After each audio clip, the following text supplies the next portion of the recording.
I have a son who's a Special Olympics athlete. Very thankful for the program.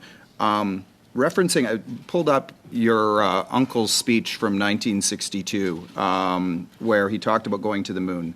He said, "We choose to go to the moon in this decade and do the other things, not because they are easy, but because they are hard, because that goal will serve to organize and measure the best of our challenges and our energies and skills, because that challenge is one that we are willing to accept, one we are unwilling to postpone, one we intend to win." If you just replace the phrase "go to the moon" and put "include every child," it reads very well. We choose to include every child and do the other things, not because they are easy, but because they are hard. This Guy's Garage.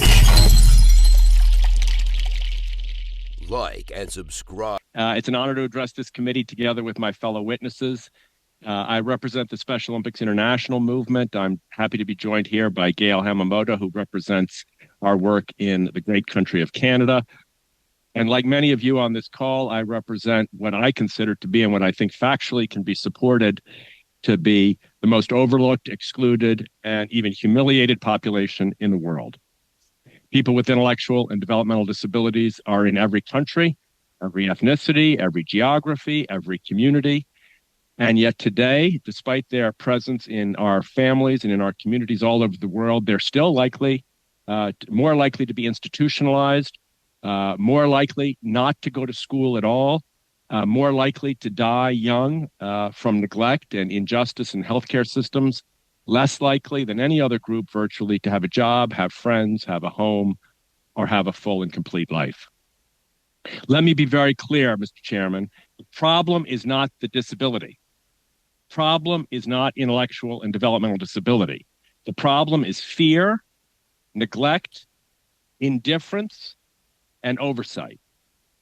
The problem is us, and the problem is urgent, and the problem is now. Notwithstanding the very important comments that have been made, passage of the Convention on the Rights of People with Disabilities, passage and the adoption of the Millennial Development Goals and now the Sustainable Development Goals, notwithstanding the proclamations, the funding mechanisms that exist, that are represented in part by many of us in this room and by people beyond this room.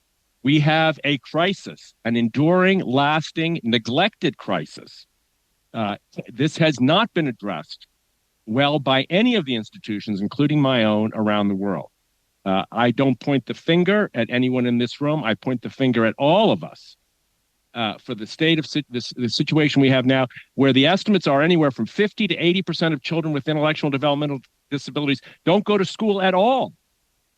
And how can we sit here and pretend as though we're making progress? We are not making progress. We are not responding to the demands of these goals. We are not fulfilling the letter of the law that's been adopted by countries like Canada and hundreds of others, over 100 others around the world. We have fallen short on all these fronts. Fear remains in charge of the policymaking and funding mechanisms that could be addressed to the needs of people with intellectual disability. So I don't mean to be sounding a discordant note, but I want to sound an urgent one. Business as usual is not getting the job done. It's resulting in persistent injustice, neglect, shorter lives, the impoverishment of women and families and children with intellectual disabilities. Our movement, the Special Olympics movement, we've been in this business one way or another for over 50 years. We have a fairly simple formula for addressing these challenges. We invite people to meet each other in a context of ability, not disability. We invite people to celebrate the gifts, the values of each and every person. We invite people to adopt an attitude of universal dignity. We call this formula an inclusive mindset. It has been very well traveled in Canada. Red Foster, going back over 50 years, Tim Samuel, more recently, a distinguished Canadian, and now you see Gail on the phone here. 41,000 athletes in the country of Canada who participate in these community-based activities. Every year, 17,000 volunteers. Here's my pitch. It is time for bold action. Young people are asking us for bold action all over the world. This is an area where we can respond. People who are more conservative ask us for a refreshing of our values, of our commitment to human decency and human personal responsibility. This is a chance for us to do just that. The SDGs want us to do it. The CRPD wants us to do it. Today, the Special Olympics movement is promoting social inclusion in over 28,000 schools around the world, 150 countries. We need to do more. We want to reach 150,000 schools, but we can't do it alone. We can't do it with nickels and dimes. We need significant investment from foreign development agencies, from multilateral organizations, from foundations. We stand here poised to work with you, to work with all the members of the committee, of course, the distinguished Member of Parliament Mike Lake and others who are leading these discussions, to supercharge these efforts so that we don't have this same conversation a year from now or 2 years or 5 years from now and report such disappointing numbers as I've reported today. Our movement, our Unified Champion Schools work can help bridge the gap, teach children how to play together, they will learn together, and they will grow up and live together. Everybody wins. This is not just a program for people with intellectual and developmental disabilities. This is a call to action for all children. No child has an adequate education who learns and grows excluding other children. This is in the interest of all of our children, and I yield back to you, Mr. Chairman. Thank you. Thank you, Mr. Chair. It's Mike Lake, as you mentioned. My question statement first is to Tim. I have a son who's a Special Olympics athlete. Very thankful for the program. Referencing, I pulled up your uncle's speech from 1962, where he talked about going to the moon. He said, "We choose to go to the moon in this decade and do the other things, not because they are easy, but because they are hard, because that goal will serve to organize and measure the best of our challenges and our energies and skills, because that challenge is one that we are willing to accept, one we are unwilling to postpone, one we intend to win." If you just replace the phrase "go to the moon" and include every child, it reads very well. We choose to include every child and do the other things, not because they are easy, but because they are hard, because that goal will serve to organize and measure the best of our energies and skills, because that challenge is one we are willing to accept, one we are unwilling to postpone, and one we intend to win. You talked about, the fact that when we include kids with intellectual and developmental disabilities, everybody wins. I think that we can get to the place where every single child is included in education before the end of the decade. Every single child. To what extent, if we grasp this concept, if we grasp this idea of reaching the truly hardest to reach in the world through education, can we reach every child along the way and accomplish many of the other goals that we're trying to accomplish at a global level that desperately needs to come together right now? So this is Tim Shriver in response. Mr. Lake, thank you for a beautiful analogy, I suppose, the right way to put it. This is not easy. If it had been easy, it would have been done already. We wouldn't be here for having this hearing. We wouldn't be talking about neglected children, abused children, lonely children, institutionalized children, forgotten children.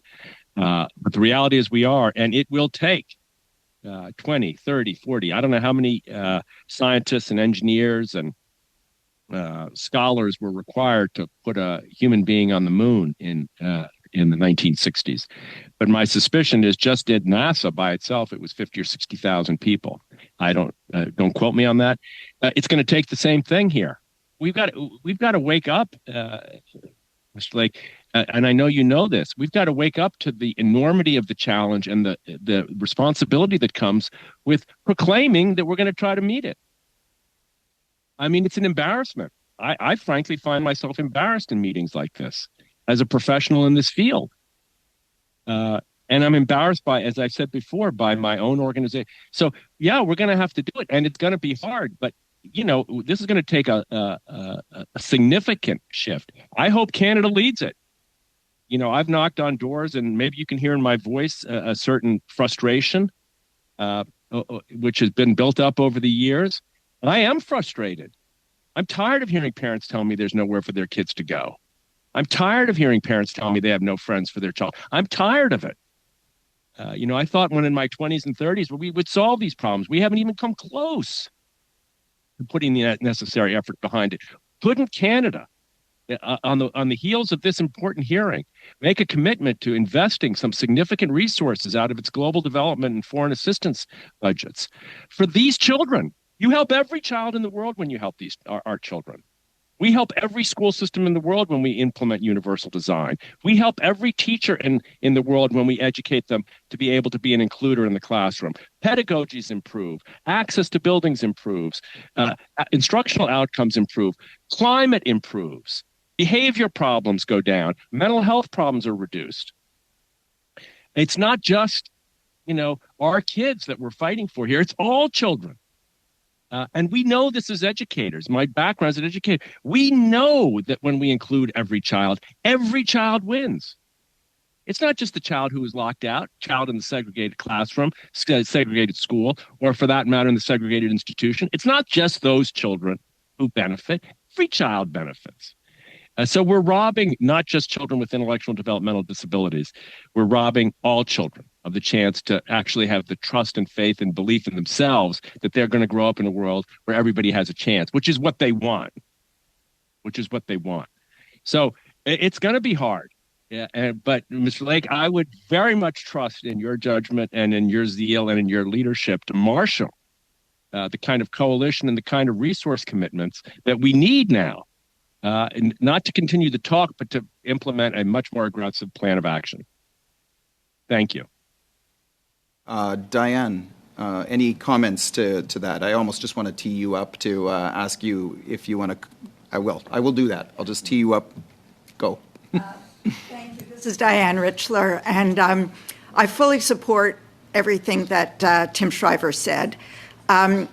I guess speaking from my personal experience, my first exposure to inclusive education was when my kids were in elementary school.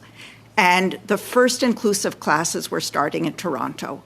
And when I went to see those classes, they were the kind of classes that I wanted for my kids. They were active. Kids were working together. The teacher wasn't at the front of the room telling everybody to be quiet. They paid attention to the individual needs of all of the kids. 10 years later, my godson was diagnosed with autism. And he went through an inclusive education in British Columbia from preschool through to high school. And there's no question that having him in the school, having the teachers learn the kinds of things that Tim Shriver mentioned, improved the education not just for him, but for all of the students in the school. And what concerns me is that we've made progress, and I'll turn to Canada now with some progress, including the word disability in the Charlevoix Declaration and including it elsewhere, but it doesn't go down. It's just, there are platitudes, excuse me, but, it's easy to say the word inclusion. But what this means is really looking at investments and stopping to look at what are the barriers for this kind of kid? What are the barriers for this kind of kid? What are the barriers for this kind of kid? What does a school have to look like? What are all the elements that have to be in an education system to make sure that nobody's left out? Because all too often, when there's a focus on one group of excluded kids, barriers are built up for others. And we've seen that for kids with intellectual disabilities. And that's a real concern with the way some of Canada's feminist international assistance policy has been implemented. Because too often there's been a lack of focus on the fact that children have multiple identities. Girls aren't just girls. There are Indigenous girls, and there are girls with disabilities, and there are LGBTQ girls. And we need to be building systems for everybody. And unfortunately, I don't think that we're building enough into the international programming that Canada is involved in to make sure that those issues are raised everywhere that Canada has a voice to talk about education. Thank you, Mr. Chair. And now I would like to invite Madame Vandenberg to take the floor for 7